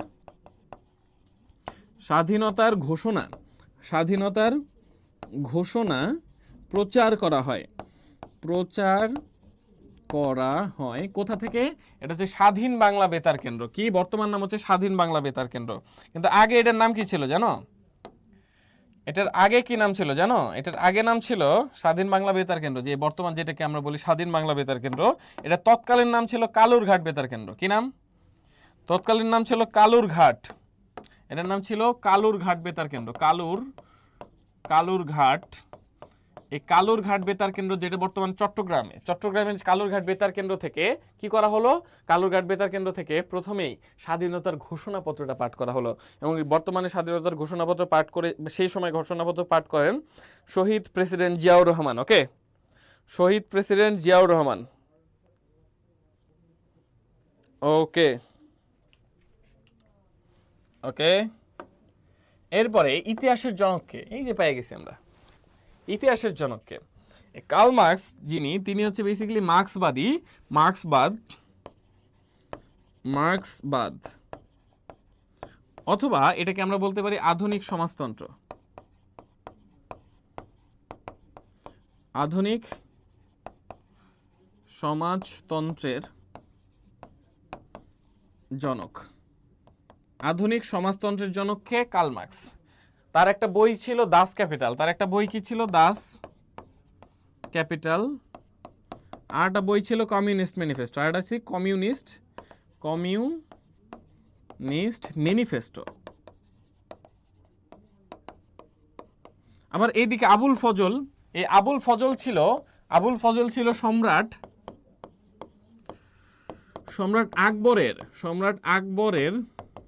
আকবরের আইন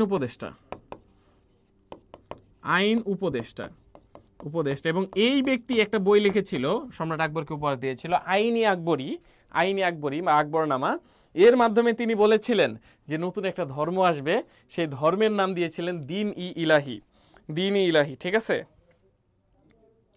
ওকে ওকে, তোমরা অনেকেই উত্তর করে দিছো।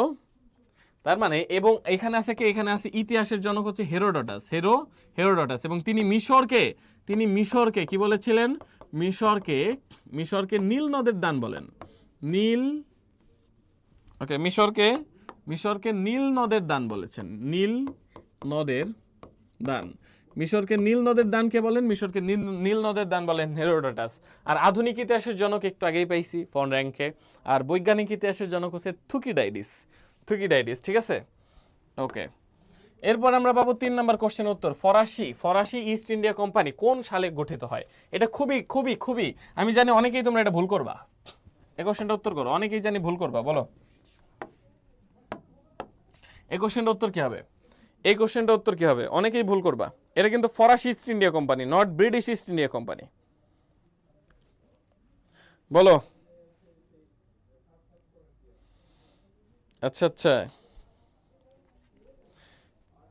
আচ্ছা, আকবরের মহাকবি, সম্রাট আকবরের মহাকবি ছিলেন, ঠিক আছে, ওকে। নীল নদের দান বলেছেন আকবরের মহাকবি, ঠিক আছে। এরপরে হচ্ছে ওকে, আকবরনামা 3 খণ্ডে বিভক্ত, তার মধ্যে 3য় খণ্ডের নাম ছিল আইনি আকবরী। হ্যাঁ, সবাই দেখি ভালোই ক্লাস করতেছে, ভালোই ক্লাস তো করবে, ওকে।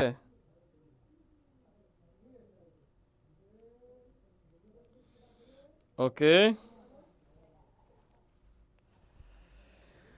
ওকে, চলো আমরা কি বললাম, ফরাসি ইস্ট ইন্ডিয়া কোম্পানি কোন সালে গঠিত হয়েছে? এটা অনেকেই তোমরা পারবে না। দেখো, ইস্ট ইন্ডিয়া কোম্পানি কয়েক ধরনের, এর মধ্যে একটা গুরুত্বপূর্ণ, সেটা হচ্ছে British east India company. British east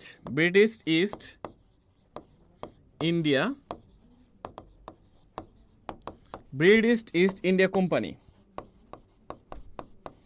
এই ব্রিটিশ ইস্ট ইন্ডিয়া কোম্পানি যেটা ছিল, সেটা ভাইয়া 1600 সালে প্রকাশিত হয়। 1600 সালে সেটা কিন্তু আমাদের গঠিত হয়। হ্যাঁ, 1600 সালে গঠন করা হয়। কিন্তু এটা হচ্ছে ফরাসি ইস্ট ইন্ডিয়া কোম্পানি, যেটা হচ্ছে 1664।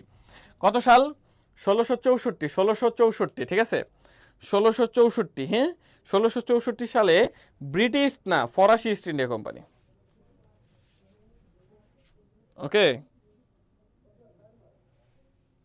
ফরাসি ইস্ট ইন্ডিয়া কোম্পানি, বুঝছো? 1664, ঠিক আছে, ওকে ওকে। এরপরে নেক্সট পেজ আমাদের দেখো, 4 নম্বর, কর্ণাটের রাজধানীর নাম কি? কর্ণাটক। ভারতের একটা রাজ্য আছে কর্ণাটক, সে আগে ছিল কর্ণাট, ওকে। কর্ণাটকের রাজধানী কি বলো? এ তো অনেক ডিফিকাল্ট কোশ্চেন, তোমাদের অনেকের জন্য পারা কষ্ট। তারপর একটু বলো তো, কর্ণাটকের রাজধানী কি? কর্ণাটক, এটা তোমাদেরকে বলে দিচ্ছি। কর্ণাটকের রাজধানী হচ্ছে আরকট, ঠিক আছে, অর্কট না আরকট। এরপর 5 নম্বর কোশ্চেন, পানিপথের প্রথম যুদ্ধ সংগঠিত হয়েছিল কত সালে? ইতিহাসে পানিপথের যুদ্ধ হয়েছে 3 বার। কয়বার? 3 বার। ইতিহাসে পানিপথের যুদ্ধ হয়েছে 3 বার। পানিপথ কিন্তু আসলে পানির মধ্যে পথ না, পানিপথ কি? পানিপথ হচ্ছে একটা জায়গার নাম। ইতিহাসে পানিপথের যুদ্ধ হয়েছে 3 বার। হ্যাঁ, এই 3 বার হয়েছে 3 জায়গায়। তিনবার হচ্ছে একটা জায়গায়, সেটা হচ্ছে ভারতের কর্ণাটক রাজ্যের, হ্যাঁ, ভারতের কর্ণাটক রাজ্যের একটা হচ্ছে জায়গার নাম ছিল পানিপথ। সেই পানিপথের ওইখানে কি হয়েছে, ওইখানে হচ্ছে ইতিহাসে কয়েকবার যুদ্ধ হয়েছে, তিনটা যুদ্ধ হয়েছে। সেই তিনটা যুদ্ধকে কি বলা হয়, পানিপথের যুদ্ধ, যেটার প্রথম যুদ্ধ। ওকে, প্রথম যুদ্ধ এখান থেকে তোমরা উত্তর করো। দ্বিতীয়টা বলে দেই, দ্বিতীয়টা হয়েছে আমাদের 1556 সালে, 1556 সালে, ঠিক আছে। তৃতীয়টা হয়েছে 1761 সালে, হ্যাঁ, 1700 কত সাল বলো তো, 1761 সালে, 1761 সালে। এই যে প্রথম পানিপথের যুদ্ধটা হইল, প্রথম পানিপথের যুদ্ধটা হইল কত সালে হয়েছে?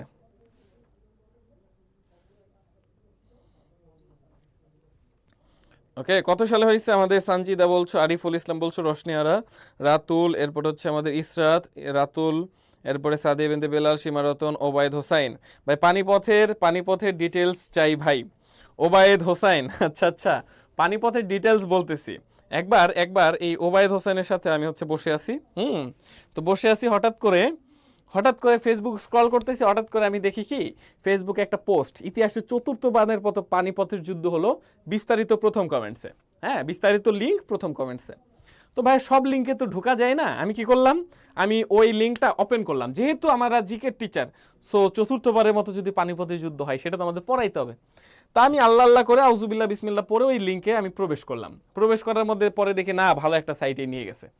যার পরে দেখি কি সুন্দর করে বাংলাদেশের একটা গুরুত্বপূর্ণ জেলা, তার নাম হচ্ছে ব্রাহ্মণবাড়িয়া, বুঝছো? তো সেই ব্রাহ্মণবাড়িয়ায় পানি প্রায় শুকিয়ে গেছে একটা নদীতে, সেইখানে দুইটা পক্ষ তারা হচ্ছে ঢাল কাতরা নিয়ে একদম বাঁশ টাস নিয়ে এসে যুদ্ধ করতেছে, ঝামেলা করতেছে। দুইটা পক্ষ কি করতেছে, দুইটা পক্ষ হচ্ছে ঝামেলা করতেছে। এই যে দুইটা পক্ষ ঝামেলা করলো, এটাকেই বাঙালি সাংবাদিকরা নাম দিছে পানিপথের যুদ্ধ। আসলে কি পানিপথের যুদ্ধ পানিতে হয়েছে? পানিপথের যুদ্ধ তো পানিতে হয় নাই, পানিপথের যুদ্ধ হয়েছে একটা জায়গা, সেই জায়গার নাম হচ্ছে পানিপথ, নট সেটা পানির মধ্যে। ক্লিয়ার? এই হচ্ছে ওবায়দার আমার কাহিনী। ওকে, আচ্ছা আচ্ছা আচ্ছা, এত সাল মনে পড়লে এত সাল কি আসবে? সব সাল আসে না, কিছু কিছু সাল আসে, সো সেই সব সালগুলো আমাদের দেখতে হয়। এবং এই প্রথম পানিপথের যুদ্ধ যেটা হয় সেটা হচ্ছে 1500 কত সাল, সেটা হচ্ছে 1526 সাল। 1526 সালে কোথায় হয়েছে এটা? এটা হচ্ছে ভারতের কর্ণাটক রাজ্যের পানিপথে হয়েছে। এবং এই যুদ্ধে দুইটা পক্ষ ছিল। এই দুইটা পক্ষ, একটা হচ্ছে সম্রাট বাবর ভার্সেস ইব্রাহিম লোদি। ইব্রাহিম লোদি। এই ইব্রাহিম লোদিকে সে হচ্ছে বাবর পরাজিত করে, জয়ী হয় বাবর, হেরে যায় ইব্রাহিম লোদি। বাবর যখন জিতে যায়, বাবর একটা নতুন সাম্রাজ্য গড়ে তোলে, নতুন একটা বংশ গড়ে তোলে, তাকে আমরা চিনি মোঘল বংশ নামে। কি? মোঘল বংশ, ঠিক আছে। ওকে ওকে, মোঘল বংশ, ঠিক আছে, কাহিনী শেষ। চলো এরপরে কোশ্চেন। হাজী শরিয়াতুল্লাহর জন্মগ্রহণ করে কত সালে? হাজী শরিয়াতুল্লাহ কত সালে জন্মগ্রহণ করে? হাজী শরিয়াতুল্লাহ যিনি ফরায়েজি আন্দোলনের নেতৃত্ব দানকারী একজন নেতা, হাজী শরিয়াতুল্লাহ। তো তিনি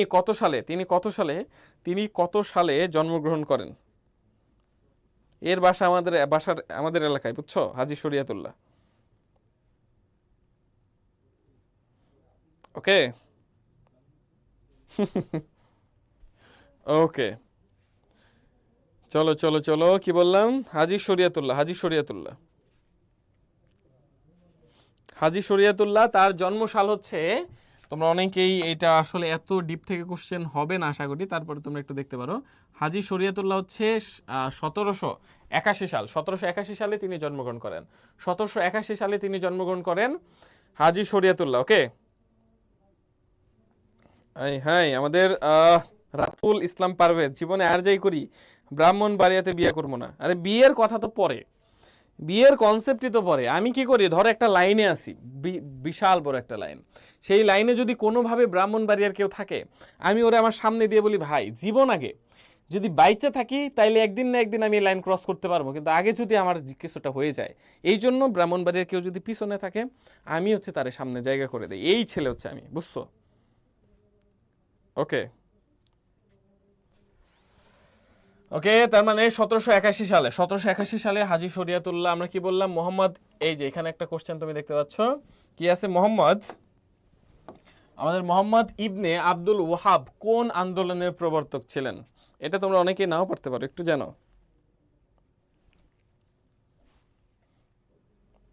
মোহাম্মদ ইবনে ওহাব। ওকে ওকে ওকে ওকে মোহাম্মদ ইবনে ওহাব, মোহাম্মদ ইবনে ওহাব। বলো, এটা বলো।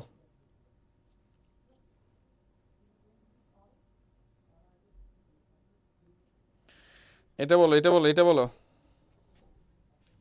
মোহাম্মদ ইবনে ওহাব, হ্যাঁ। তিনি হচ্ছে একটা আন্দোলনের, এটা হচ্ছে বেসিক্যালি আমাদের এই ওহাব সাহেব, তিনি হচ্ছে আমাদের আরবের, তিনি কোন জায়গার? আরব, আরব উপদ্বীপের যে রাজ্যগুলা, আরব উপদ্বীপের যে রাজ্যগুলা, যে দেশগুলা, সেই দেশগুলার মধ্যে তিনি এক ধরনের ইসলামিক, মানে ইসলামের যে একটা প্রধান যে গুনাহ বলা হয় সেটা হচ্ছে শিরক করা, হ্যাঁ, আল্লাহর সাথে কাউকে শরীক করা। এই যে ওহাব তিনি বলেন প্রথমে কি, তার যে ধারণাটা ছিল আমাদের 19 শতকে, যে তিনি বলেন যে আসলে আমাদের যেই ইসলাম, সেই ইসলামটা বিভিন্ন কালচারের সাথে মিশে এটা আসলে ধ্বংস হয়ে যাচ্ছে দিন দিন, বা নতুন একটা রিফর্মে চলে যাচ্ছে। সো আমাদের অ্যাকচুয়াল যে ইসলাম, সেই অ্যাকচুয়াল ইসলামিক রেভলিউশনের জন্য এই আমাদের ওহাব কি করেন? ওহাব হচ্ছে একটা বিপ্লব করেন। সেই বিপ্লব বা আন্দোলনের নাম দেন হচ্ছে ওহাবি আন্দোলন। কি নাম? ওহাবি আন্দোলন। ওহাবের মাধ্যমে ওহাবি আন্দোলন, ওহাবের মাধ্যমে ওহাবি আন্দোলন। ওকে ওকে, এই যে আমাদের সবাই উত্তর করছো, সবাই উত্তর করছো, ঠিক আছে। তৃষ্ণা, এরপরে জেরিন, আশরাফুল ইসলাম, এরপর হচ্ছে আসুমুল্লাহ ভাইয়া, ব্রাহ্মণবাড়িয়ান। আল্লাহ, কি বলো তুমি? কার সামনে কি বলে ফেলছি? হাই হাই, আমি তো ভয় পাচ্ছি। কত সালে বঙ্গভঙ্গ রদ হয়? বঙ্গভঙ্গ খুবই গুরুত্বপূর্ণ একটা টপিক, এবং এই বছর কেন প্রত্যেক বছর এই বঙ্গভঙ্গ থেকে কোশ্চেন হবে ন্যাশনাল ইউনিভার্সিটিতে। কোশ্চেন হওয়ার সম্ভাবনা আছে, হওয়ার সম্ভাবনা প্রত্যেক বছরই আছে বঙ্গভঙ্গ রিলেটেড টপিকগুলা। ওকে, রোশনি আরা, ডি, আচ্ছা, ডি ফর দিদার ভাইয়া, হ্যাঁ। ওকে, ঠিক আছে, বলো এটার উত্তর কি হবে? ওকে, বলো তো, বলো তো, বলো এটার উত্তর কি হবে? এটার উত্তর কি হবে বলো। আমরা কি বলছি? কত সালে বঙ্গভঙ্গ রদ হয়? বঙ্গভঙ্গ, দেখছো, বঙ্গভঙ্গ একটা টপিক। ধরো এইটা ছিল পুরো বাংলা, হ্যাঁ, পুরো বাংলা। এটা এই পুরো বাংলাকে দুই ভাগ করে ফেলে লর্ড কার্জনের পরবর্তীতে। আমাদের লর্ড কার্জন কি করে? পুরো বাংলাকে দুইটা ভাগে ভাগ করে। একটার নাম দেয় পূর্ব বাংলা, আরটার নাম দেয় পশ্চিমবঙ্গ। একটা নাম পূর্ববঙ্গ আর একটা নাম হচ্ছে পশ্চিমবঙ্গ, ঠিক আছে। পশ্চিমবঙ্গ, হ্যাঁ। এই পশ্চিমবঙ্গ বর্তমান যেটা আমরা ভারতের পশ্চিমবঙ্গ নামে চিনি, এই দুই বঙ্গকে আলাদা করে 1905 সাল। কত সাল? 1905 সালের যে দিনের দিদার ভাইয়ের বার্থডে, সেই দিন, তার মানে 16ই অক্টোবর। 1905 সালের 16ই অক্টোবর বঙ্গভঙ্গ হয়। আর এই বঙ্গভঙ্গ রদ হয়, এরপরে এই মাঝখানে যে পিলারটা দিছিল, এই পিলারটা উঠাই ফেলে, হ্যাঁ, পিলারটা উঠাই ফেলে। এই দুই বাংলাকে আবার এক করে দেয় কত সালে? এই দুই বাংলাকে আবার এক করে দেয় হচ্ছে, দুই বাংলাকে আবার এক করে দেয় লর্ড হার্ডিন্স। কে এক করে? এক করে হচ্ছে লর্ড হার্ডিন্স, হ্যাঁ, লর্ড হার্ডিন্স। তিনি এই দুই বাংলাকে এক করেন হচ্ছে 1911 সালের 12 ডিসেম্বর। 1911 সালে 12 ডিসেম্বর। তার মানে বঙ্গভঙ্গ হয় 1905 সালে, কিন্তু বঙ্গভঙ্গ রদ হয় 1911 সালে। বঙ্গভঙ্গ রদ হয় কত সালে? বঙ্গভঙ্গ রদ হয় 1911 সালে, কিন্তু বঙ্গভঙ্গ কার্যকর হয় 1905 সালে। 1905 সাল, ঠিক আছে। এরপর 9 নম্বর কোশ্চেন, ফরায়েজি আন্দোলনের নেতা কে ছিলেন? বলো, ফরায়েজি আন্দোলনের নেতা কে ছিলেন? হাই রে, বাঙালি ভালোই তারা না। সঞ্জিদা ইসলাম, এরপর আরিফ হোসাইন, এরপর সীমা রতন আসো, মোরসালিন আহমেদ আসো, সবাইকে থ্যাংক ইউ। এবং আজকের দেখছো, এইভাবে যদি তুমি জিকে গুলা পড়ে ফেলো, বাংলাদেশ অ্যাফেয়ার্সের পাশাপাশি আমাদের যে মৌলিক জিকে আছে সেগুলো যদি পড়ে ফেলো, তোমার বিশ্ববিদ্যালয়ে ভর্তি প্রস্তুতি কে ঠেকাবে আমাকে বলো তো? তোমার যে জাতীয় বিশ্ববিদ্যালয়ে যে একটা ভর্তি পরীক্ষা হবে, সেইখানে A to Z প্রত্যেকটা টপিক তুমি এই বই থেকে সম্পূর্ণটা তুমি শেষ করতে পারবা। এবং জাতীয় বিশ্ববিদ্যালয়ের জন্য কিন্তু তুমি অনেক বই তুমি পাবাও না, অহরহ বই পাবা না। এবং জাতীয় বিশ্ববিদ্যালয়ের জন্য একটা কমপ্লিট প্যাকেজ, তার নাম কি? কমপ্লিট একটা প্যাকেজ হচ্ছে এই জাতীয় বিশ্ববিদ্যালয়ে ভর্তি সহায়িকা বইটা। শুধু তাই না, তোমাদের মৌলিক জিকেতে কিন্তু অনেকের সমস্যা হয়। মৌলিক জিকে কিন্তু প্রত্যেকটা ইউনিভার্সিটিতে আসে, শুধু ন্যাশনাল ইউনিভার্সিটি না, গুচ্ছ বলি, ঢাকা ইউনিভার্সিটি বলি, জগন্নাথ, জাহাঙ্গীরনগর, রাজশাহী, খুলনা, এরপর চট্টগ্রাম, প্রত্যেকটা ইউনিভার্সিটিতে আমরা দেখি আমাদের মৌলিক জিকে থেকে কোশ্চেন হয়। আর এই মৌলিক জিকের জন্য এই বইটা তোমরা অবশ্যই ফলো করতে পারো। একটা বইতে মৌলিক জিকের A to Z খুব সুন্দর করে এমসিকিউ সহ খুব সুন্দরভাবে ব্যাখ্যা করা আছে। সুতরাং সর্বোচ্চ ভালো কিছু তোমাদের হবে এই বইয়ের হাত ধরে, আশা করি। দেখো, ফরায়েজি আন্দোলন সম্পর্কে আমরা কথা বলতেছিলাম। ফরায়েজি আন্দোলন একটু আগে বলছি, ফরায়েজি আন্দোলনের একজন নেতা ছিলেন হাজী শরিয়তুল্লাহ। কি? হাজী শরিয়তুল্লাহ, ঠিক আছে। ওকে, আর এই তিতুমির তিনি বাঁশের কেল্লা করেন। তিতুমিরের কাহিনী তোমরা সবাই জানো, তিতুমিরের বাঁশের কেল্লা ছিল। ওকে, ওকে ওকে ওকে, লাস্ট কোশ্চেন তোমাদের সাথে আমরা একটু কথা বলবো। কে মহান ভাষা সৈনিক হিসেবে বিবেচিত? ভাষা আন্দোলনের সময় তোমরা জানো 1971 সালের নাকি না 1952 সাল, সেই 1952 সালের 1952 সালের কাহিনী দেখো। এই কোশ্চেনটা আসছে কত 2014-15 সেশনে। 2014-15 সেশনে কাহিনীটা তোমাকে বুঝতে হবে। একজন ভাষার সৈনিক ছিল, নট তিনি ভাষা শহীদ, তিনি হচ্ছে ভাষা সৈনিক, যিনি 1952 সালে ভাষার জন্য যুদ্ধ করেছিল। তিনি কিন্তু শহীদ হয় নাই, সে এই ভাষা সৈনিক 2014 সালে তিনি মারা গেছিলেন। 2014 সালে, তার মানে তিনি যেই বছর মারা গেছেন সেই বছর তাকে নিয়ে কোশ্চেন হয়েছে। কাহিনী বুঝছো? এই জন্য প্রত্যেক বছরে যেই কাহিনীগুলো হইতে থাকে, এই 2025 সালে ভাষা শহীদ হোক, মুক্তিযুদ্ধ সৈনিক হোক, তো যারাই হোক, যদি 2025 সালে তার কোনো সাথে স্মৃতি বিজড়িত কিছু থাকে, সে কিন্তু আসতে পারে। এই জন্যই আমি তোমাকে বলি যে এই বছর 2025 সালে যারা শহীদ হয়েছে, যেরকম একজন বিখ্যাত ভাস্কর হচ্ছে হামিদুজ্জামান খান, ঠিক আছে? সেই হামিদুজ্জামান খান, হ্যাঁ হামিদুজ্জামান, যদিও তাকে এখানে আমাদের আলোচনা করাটা এইটার সাথে সম্পৃক্ত না, তারপরে বলে দিচ্ছি। এই হামিদুজ্জামান খান, তাকে নিয়ে কিন্তু এই বছর কোশ্চেন হতে পারে। সো আমি তোমাকে বলে রাখতেছি কেন, কারণ তোমার যেন কোনো কোশ্চেন মিস না হয়। প্রত্যেকটা টপিক আমি বলছি, হামিদুজ্জামান খানের কথা বলবা, এই প্রত্যেকটা টপিক আমাদের এইখানে কিন্তু খুব সুন্দর করে দেওয়া আছে। সুতরাং আমি আবারও বলছি, জাতীয় বিশ্ববিদ্যালয়ে যারা ভর্তি পরীক্ষা দিবা, কারণ এই বছর ভাই পরীক্ষা তো হবেই। তুমি ন্যাশনালে দাও, তুমি হচ্ছে জিএসটিতে দাও, তুমি যেখানে হায়ার স্টাডি করতে গেলে, তুমি যদি প্রাইভেট ইউনিভার্সিটিতে ভর্তি হতে যাও, তাও তোমাকে একটা পরীক্ষা দিতে হবে। সো তোমাকে যেহেতু পরীক্ষা দিতেই হবে, সো তুমি কি করবা, তুমি অবশ্যই প্রিপারেশন নিবা। অ্যান্ড প্রিপারেশন থেকে নিবা? ন্যাশনাল ইউনিভার্সিটি তো তোমার অনেকগুলো সাবজেক্ট ছিল, এক একটা বইতে এত মোটা মোটা, এত বই তো পড়া যায় না। পুরো ধরো হচ্ছে তোমার এক একটা টপিক শেষ করা আছে এই বইতে 10-20 পেজে। হ্যাঁ, 10-20 পেজে প্রত্যেকটা টপিক একদম সুন্দর করে নিখুঁতভাবে যা আসবে, ইম্পর্টেন্ট টপিকগুলো হাইলাইট করে দেওয়া আছে এই বইটাতে। সুতরাং তোমার জন্য সর্বোচ্চ ভালো একটা পারফেক্ট সলিউশন হতে পারে আমাদের এই জয়কলির আমাদের জাতীয় বিশ্ববিদ্যালয় ভর্তি সহায়িকা বইটা। অবশ্যই তোমার সাথে থাকা উচিত। পাশাপাশি হচ্ছে এই বইটা সম্পর্কে একটু কথা বলি। মৌলিক জিকে, হ্যাঁ মৌলিক জিকের জন্য বেস্ট অফ দ্য বেস্ট প্রত্যেকটা জিনিস দেখছো আমাদের এখানে কত সুন্দর করে এমসিকিউ আছে। এমসিকিউর পাশাপাশি দেখছো অর্থনীতির কথা বলছি, পৌরনীতির কথা বলছি, ভূগোলের, সমাজবিজ্ঞান, প্রত্যেকটা টপিক এখানে খুব সুন্দরভাবে দেওয়া আছে। আশা করি তোমার জন্য সর্বোচ্চ সহায়ক কিছু হবে। এবং লাস্ট কোশ্চেনটার উত্তর বলে দেই, কে মহান ভাষা সৈনিক হিসেবে বিবেচিত?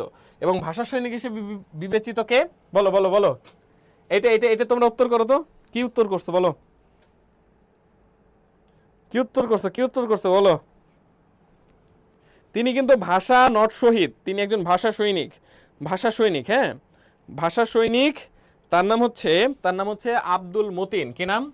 আব্দুল মতিন। তিনি হচ্ছে 2014 সালে শহীদ হয়েছে। হ্যাঁ, 2014 সালে শহীদ হয়েছে, 2014 সালে মারা গেছে। ওকে, কারো কোনো কোশ্চেন আছে কিনা? কারো কোনো কোশ্চেন থাকলে একটু করো। আমরা ক্লাসটা শেষের দিকে চলে এসেছি। তোমাদের সামনে আজকে ক্লাসটা কেমন লাগলো সেটাও জানাইতে পারো। পাশাপাশি হচ্ছে ওকে, তোমাদের যে কোনো কোশ্চেন থাকলে একটু করতে পারো ভাইয়াকে।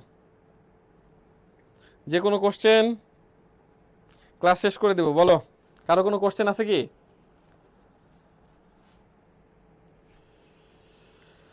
কারো কোনো কোশ্চেন?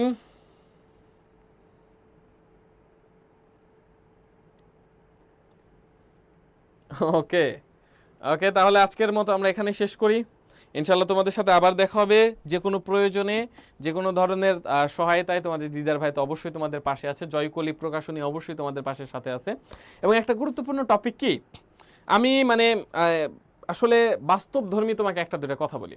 অনেকেই আছো তোমরা যারা শুধুমাত্র জাতীয় বিশ্ববিদ্যালয়ের জন্য প্রস্তুতি নিচ্ছ, তাদের জন্য একটা কথা, জাতীয় বিশ্ববিদ্যালয়ের জন্য ভর্তি প্রস্তুতি তো নিবাই, তোমাকে যেহেতু প্রস্তুতি নিতেই হবে, তুমি এর পাশাপাশি অন্যান্য যে অন্ততপক্ষে গুচ্ছের জন্য প্রস্তুতি নাও, একটা পাবলিক ইউনিভার্সিটি তোমার হয়েও যেতে পারে। সুতরাং যাই করো বা না করো, নিজের উচ্চশিক্ষা অর্জন করার জন্য, নিজের স্বপ্ন, বাবা মায়ের স্বপ্ন পূরণ করার জন্য আর মাত্র কয়েকটা দিন আছে। এই কয়েকটা দিন ভালোভাবে প্রস্তুতি নাও, অবশ্যই ভালো কিছু হবে। এবং তোমার যদি কোনো গাইডলাইন না থাকে, তাহলে তোমাদের জন্য আছে এই জয়কলি প্রকাশনের এই বইগুলো। আশা করি সর্বোচ্চ ভালো কিছু হবে ইনশাল্লাহ। আবার তোমাদের সাথে অন্যান্য ক্লাস নিয়ে দেখা হবে। তোমাদের যে কোনো সমস্যা অবশ্যই আমাদের সাথে যোগাযোগ করবা। ভালো থাকো, সুস্থ থাকো, সাবধানে থাকো, জয়কলির সাথে থাকো। আল্লাহ হাফেজ, আসসালামু আলাইকুম।